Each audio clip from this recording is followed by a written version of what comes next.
Hey everybody, how you doing? This is Barry. This Sith Lord is a metalhead. On today, Tuesday, August 16th, 2022.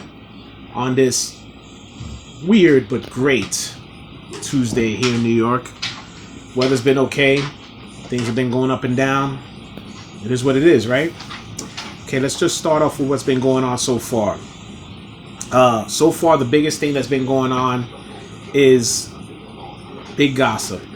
Mark Ruffalo from the MCU, the Hulk, made this thing out there with, I guess they were trying to compare, I don't know if they were comparing the MCU to Star Wars universe, or he was just using it as an example, right? And he basically was, I guess, trying to put that the MCU is this great thing.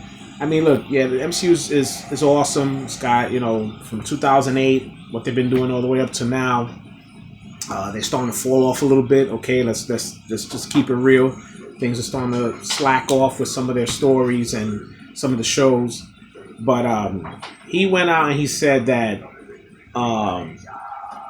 it's that I guess he was like just saying as far as like Star Wars, over 40 years of Star Wars, everything is pretty much the same. So trying to say that the MCU's always got different things, everything's different, so on, and nothing's the same with the Marvel movies. Okay. Now, Mark, I mean, look, I don't know what you were thinking about, considering that you're bashing a franchise within your own company with Disney. I'm sure your big bosses are going to really appreciate that, considering that, you might rile up some Marvel people thinking that this is okay to come after the brand like Star Wars. Those guys are trying to make as much money from Star Wars as they can, and you're over there bashing it.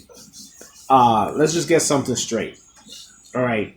Some people, it might look like it's the same story, but it really isn't, because there is different stories within the Star Wars universe, just like there are different stories within the Marvel universe. Okay. And if you look at, just take two things right off the back. Let's look at the Book of Boba Fett. Let's look at Obi-Wan Kenobi, all right? Two totally different things, two totally different stories. They're all within the same universe. At some point, I'm sure everybody they all want to connect somehow, but they are totally different. So I don't understand your logic of putting that out there, except maybe trying to piss off some fans, or to just, show that your brand that you work for is way better. Again, Disney executives are probably going to get pissed off at the fact that you're riling up fans this way, because I don't think that's cool. Well, at least I'm sure they don't care. I mean, Percy, I like both. Grew up on Marvel, big old school Marvel fan, comics. I really enjoyed the MCU from the start, 2008 with Iron Man, all the way through, all the way up to Endgame. Now things have been kind of like up and down. I mean, we got Spider-Man, the Far From Home, and No Way Home, and those been good. The Doctor Strange recently was actually okay. So that the shows have been there, but we'll see. Hopefully things will start picking up. I mean, Kevin Feige, I still don't understand him. He starts off with this thing that he was a geek. Marvel, he knows everything about Marvel, and like he just dipped in and twisted certain things up. I don't know. That's a Marvel side. I mean, look, that they do their thing, but it is what it is. But I don't know. But what it looks like with Marvel, they're just gonna keep going after other things. I mean, I heard just recently that I know that there was talks with Henry Cavill to take him out from he was still on and off for DC, for him to come to Marvel. There was rumors about him playing Captain Britain. Now there's talks about him playing Hyperion, where Hyperion basically is Marvel's version of Superman. And I think that would just be the biggest smack in the face ever. I think I would actually cheer that one on, because Henry Cavill to me is Superman, and he should continue to play Superman. But the way DC and WB and all these people are doing their thing, they don't know what the fuck they're doing. But if they do that, I will run to that theater and I would cheer that on because it would just be I think is pretty cool. That would be a nice smack in the face to DC. It really would. But anyway, but we'll see how that goes. All right. Also, they were talking about they're re-releasing Rogue One. Rogue One is going to go into IMAX. I guess it's in preparation for people who are going to see, the Andor show. I mean, I don't understand why. I mean, look, Andor is a prequel to Rogue One. I guess, just get people hyped, and then you get to see the history and how everything. I guess it doesn't really matter. But I think that's pretty cool. I mean, look, Rogue One is still Disney's greatest accomplishment when it came to movies. It is. They have yet. I mean, besides The Force Awakens, which, okay, again, everybody who saw The Force Awakens when it first came out is guilty of actually somewhat enjoying it, even though it was just A New Hope done over again. But I actually did enjoy The Force Awakens. Everybody was hyped. Everybody was ready for the next ones. And then, The Last Jedi and The Rise of Skywalker just pretty much killed everything. But Rogue One was, still is their top tier. And I don't understand why they don't just stick to that type of storytelling and, and do it right. But it's Disney. We'll see how things go from there. It's Disney. All right. And I was just, I wanted to put a what if out there, right? I haven't done a what if in a while. I've been making some headway in some of the groups. And if y'all watching this, I'm sure you already know which thing I'm talking about because I put something out there. It was actually a meme that I shared. And the meme stated, it was like George Lucas apologizing to fans for, for basically killing, killing the franchise, giving it to Disney. Then there was like this image of the Vader scene from Obi-Wan. So it's saying, you didn't kill Star Wars. And then when you get to the next picture is Kathleen Kennedy in there, and she said, "I did." Okay, And I was getting a lot of back and forth, a lot of people who agreed with the meme, sequel trilogy fans who were just upset, about it. Oh, it was great. They didn't kill nothing, this, that, and the other, yada, yada, yada.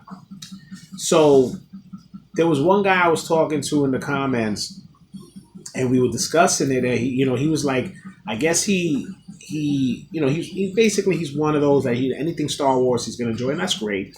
I have respect for people like that who just want to enjoy whatever. But I guess for some of the hardcore fans, it's more of like it still has to fall into some type of continuity with things to keep everything afloat. So I told him, I mentioned about George Lucas, that he had basically the sequel trilogy going on in his, and he had a script and he, gave it over to Disney along with everything, because I think that was pretty much what it was. So he was already going to start setting up his own sequel trilogy, but this came through, and you know what? You had to look at it that maybe Lucas was like, yo, you know what? I sell it off. I have a script set up. Disney will take it. They'll use their resources to do everything. All I got to do is just sit back and watch the finished product, right? And they told him all these lies that they were going to do this. They were going to save his the characters and so on. Didn't even bother. Basically lied to his face. Kathleen Kennedy was there, lied to his face. So one of the scripts that he had for the sequel trilogy was that Darth Maul and Darth Talon were going to be the main protagonists. They were going to be the main villains for the sequel trilogy, where it's going to lead into that he's in charge of the criminal underworld. He's going to talk about Luke with the Jedi Temple and the Order. There was a whole bunch of little things that was going to go on in there. Now, people are saying, "Oh, but how could that be? Because during that time, Maul is already dead and so on." Yeah, but Maul got killed during Rebels, which was a Disney animated canon series that they made, so they were able to kill Maul. So I guess if they would have followed it to the way Lucas wanted it done, Maul would have still been alive throughout that part of the universe. Through that timeline. Rebels probably would not got made, or if they did Rebels, Maul wouldn't have gotten killed. So that was the thing with that. So I mean, the fact that we would have at least got a live action Maul again, and him going in there kicking some ass, it would have been fantastic. I thought it would have been really good, and a lot of people saw some of that part of the script, which they were saying proof. You go to, I think, the archives, and the archives pretty much has it laid out how he was going to set those his sequel trilogy up. And you can go online, you can check it. It has little pieces of from the archives. It'll say it, everything right there, and what George Lucas wanted to do. But fortunately, this is what we have. We got Rey and Snoke. But yeah, it's all right. Look, no offense to those people who enjoy them. Look, again, this is just from my side of things, how I view it, and that's just it. I mean, what do you want me to do? I can't just be forced to like it just because it's Star Wars. I mean, I wanted to like it, I really did, but you sit there looking at it and you're like, what did they do? What did they do? They just turned into something else that it shouldn't have been, and totally lied to George in his face and just did their own shit. But that's all right. I mean, look, I understand they bought it. They can do what the fuck they want. But that's just it right there. I mean, look. But this is the problem with that, and that's the other thing that's going on with, the Lord of the Rings shit too. Those fans are going crazy over there too. Forget it. They're going fucking nuts. But all right, guys, that's pretty much it right now. Please do me a favor, like and subscribe to the video, share the video. Also, if you get a chance, you can go onto my Facebook page, the Sith Lords merch. I have Star Wars merch. I have channel merch. And also with this channel, I'm already at about 108 subscribers. We get to 200 subscribers. That 200 subscribers is going to get a free channel shirt. I already had one winner before, Jalex. Hope you're enjoying your shirt. And I want to thank everybody that's been purchasing and been buying models of the merch. Thanks a lot. Big shout out to my man TJ. Again, I just spoke to him recently. He had just had his baby boy. He was one of my customers there that's been buying a lot of shirts for me, and I saw those pictures. Your baby's beautiful, man. Okay, just wanted to give you that shout out. All right, guys. So that's pretty much that. And like I said, just let me know if there's anything you want me to check out. Leave it in the comments, or hit me up on Facebook. There, we'll discuss. All right. This is Barry. This Sith Lord is a metalhead. May the Force be with you.